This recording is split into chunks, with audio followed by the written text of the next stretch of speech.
부촌TV 1827회 이구지연, 이기훈 등이 번역한 활제선생 문집 2권에서 정종로가 쓴 활제선생 행장을 만나겠습니다. 행장 정종로. 선생의 휘는 구고 자는 대방이며 성은 이시이니 활제는 그의 자호이다. 팔세조인 효령대군 정효공 이보는 공정왕의 둘째 아들로 형 양녕대군과 함께 태백과 우중의 덕을 지녔으며 9조정에 걸쳐 벼슬하고 장수하여 여생을 마쳤다. 현효 왕조에 이르러 그를 기리는 사당을 짓고 청건이라 이름하였다.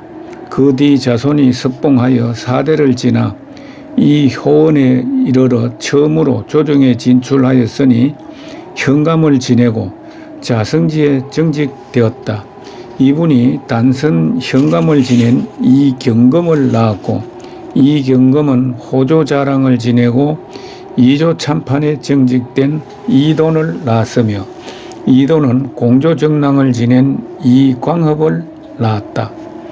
그가 바로 선생의 아버지인데 광해군의 정난을 당하자 조연이 멀리 피난하여 장수황씨 익성공 황희의 후손이며 형조정랑을 지낸 황시간의 따님을 아내로 맞아 만력개춘년 2월 11일에 충언리 본댁에서 선생을 낳았다. 어릴 때부터 총명하고 단정하며 중후하여 유자의 기풍을 지녔다. 가족과 함께 서울에서 살 적에 재적에 오른 이웃 사람의 재산을 불량배들이 자루주 드나들며 빼앗았는데 한 여종이 이를 따라 그 집 물건에 손을 대자 선생이 마침 그것을 보고 엄하게 금지하고 가까이 가지 못하게 하여 이를 들은 사람들이 모두 남다르게 여겼다. 글읽기를 시작하여 소학을 배울 적에 이미 물리를 터득하여 글을 보는데 거침이 없었고 모든 경전과 역사서를 한 번 보면 모두 통달하여 모르는 것이 없었다. 글을 지을 때에는 생각을 자유롭게 구사하여 옛 사람들의 틀에 갇힌 규범을 답습하지 않았으며 필력과 담긴 뜻이 거침없고 활발하여 나의 선조 문장공께서 그가 지은 글을 보시고 매우 기이하게 여겨 선생의 외조부 황공에게 그대의 집안에 훌륭한 외손이 탄생하였다라고 하였다. 성장하여 설문청이 유자는 위로 향하는 공부가 있어야 하니 문장은 그저 하찮은 것에 불과하다라고 쓴 글을 읽고는 곧바로 크게 마음이 와 닿은 것이 있어 마침내 지난날 배웠던 것을 모두 버리고 성현의 도에 전념하면서 주자의 글과 태계의 문집을 가지고 단서를 구하고 힘쓰는 바탕으로 삼았다. 그리하여 염락의 학문을 개성하고 수사의 가르침에 빠져들면서 정교하고 심오한 말뜻과 천명과 인성의 이치가 모두 마음과 눈앞에서 분명해지자 더욱 경을 지키고 성을 확립하는 방법에 노력을 다하였다. 평소에 단정하고 엄숙하게 행동하며 마치 신령을 대하듯이 하였고 존양 성찰을 한순간도 소홀히 하지 않아서 보이지 않는 곳에 혼자 있을 때조차 경계하고 삼가기를 더욱 엄격히 하였으며 순수하게 하늘의 덕과 제왕의 법도를 자신의 책무로 여겨 세속의 모든 영예와 이 속이 어느 것 하나도 마음을 더럽히지 못하였다. 다만 어버이 봉양 때문에 힘써 과거 시험에 임하여 향시에서 한 차례 장원을 하고 별세에서 2번 급제하였다. 병자년에 남한산성에서 왕이 항복한 뒤로 선생은 나라가 이정에 이른 것을 부끄럽게 여겨 초연히 절개를 지키려는 뜻을 품었으며 마침내 과거 응시를 단념하고 가족과 함께 조령을 넘어 상산 사냥촉에 응거하여 두문불출하며 조용히 수양한 것이 수십 년이었다. 그 사이에 지조와 행실이 더욱 순수하고 견고해졌으며 학문적 성취가 더욱 높아져서 그 넓히고 채운 것을 남들이 감히 엿볼 수 없을 정도였는데도 선생은 도덕과 학문의 함에 있어 혹시라도 진실함을 잃을까 끊임없이 걱정하여 항상 리와 기는 성정의 근본이며 학문의 중요한 요소이니 만약에 이것을 철저하게 알지 못한다면 그 배단은 말로 다 할 수 없을 것이라고 하였다. 이에 태국도에서 주자가 분석하고 해설해 놓은 부분에 추론과 부연 설명을 덧붙여 밝히기를 지극히 하였다. 또 우리나라 학자들의 책을 가져다 이기를 논한 곳을 뽑아내어 단락별로 논변하되 조금도 어긋남이 없게 하였다. 또 도의 온전한 본체는 갖추지 못한 것이 없다라고 말하며 역상과 얘기 외에 천문, 산수, 윤력 등의 책까지도 자세하고 분명하게 알지 못하는 것이 없었으며 역대의 사적에 대해서도 이것이 바로 후세의 기감거리가 담겨있는 곳이다라고 하면서 옛 사람들이 마음 썼던 곳과 시비덕시를 그 사안에 따라 논리와 판단을 정립하되 한치도 형평에 어긋남이 없게 하였지만 선생의 뜻을 두었던 곳은 오히려 춘추의 존양의 을이었다.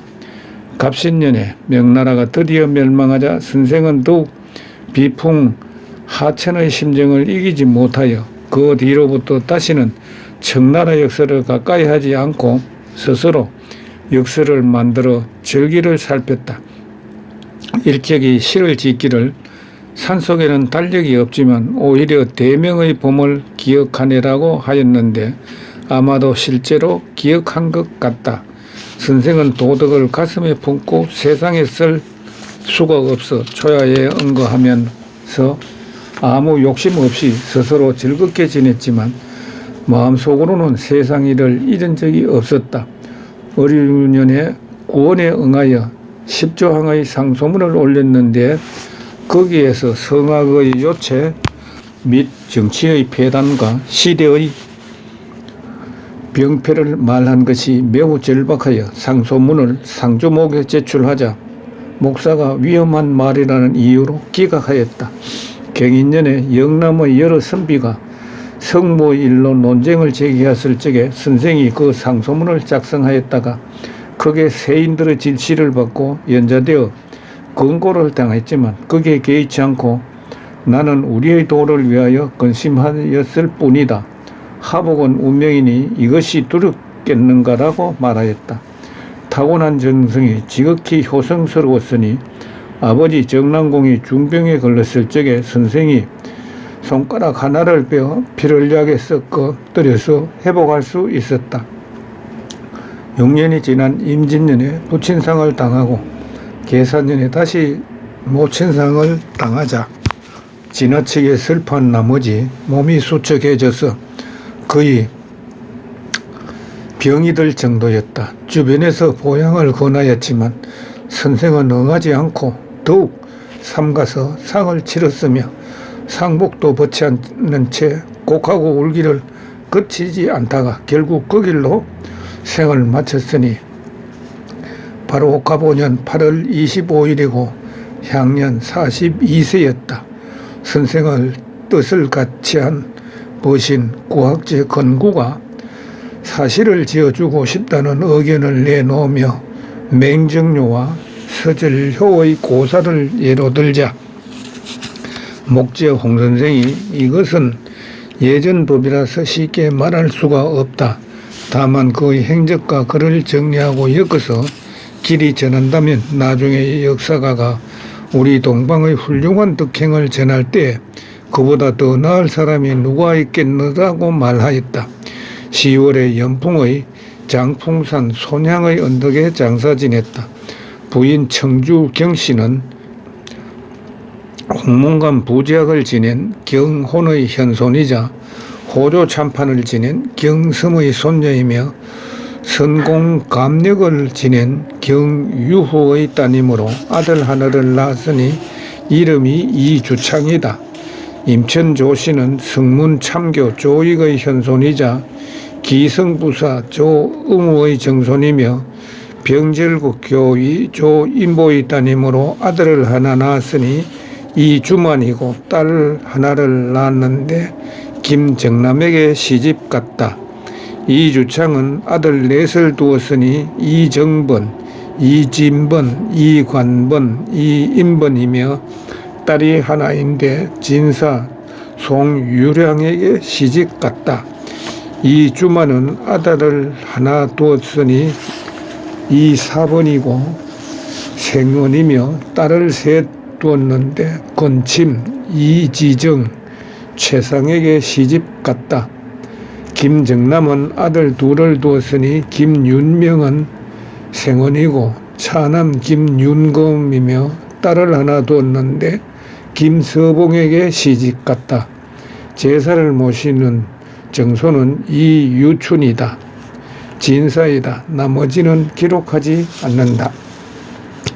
선생은 용모가 맑고 깨끗하고 태어난 자질이 굳세고 밝아 날 때부터도 가까이 할 군자였으며 이런 까닭으로 선정인은 이미 멀고 유학은 바야흐로 쇠퇴하는 즈음에 떨치고 일어나 승리학을 밝힐 수가 있었다. 평소의 마음가짐과 행동과 논리와 은사는 한 가지도 순수한 유학자이자 덕 높은 선비의 행실이 아닌 것이 없었으니 사람에 따라서는 봄바람처럼 따뜻하였고 재물에 대해서는 얼음과 서리처럼 초연하였으며 일에 대해서는 어리를 따르면서 새처럼 굳세고 화살처럼 곧았던 것을 보면 그가 가슴속에 품고 있던 생각을 진실로 알 수 있을 것만 같다.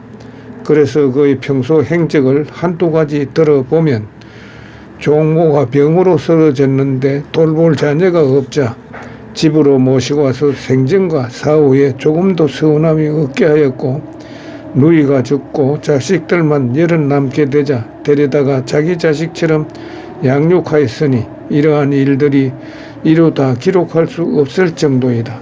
그러나 이는 단지 가까운 일들일 뿐이니 어찌 선생의 모든 것을 다 말할 수 있겠는가.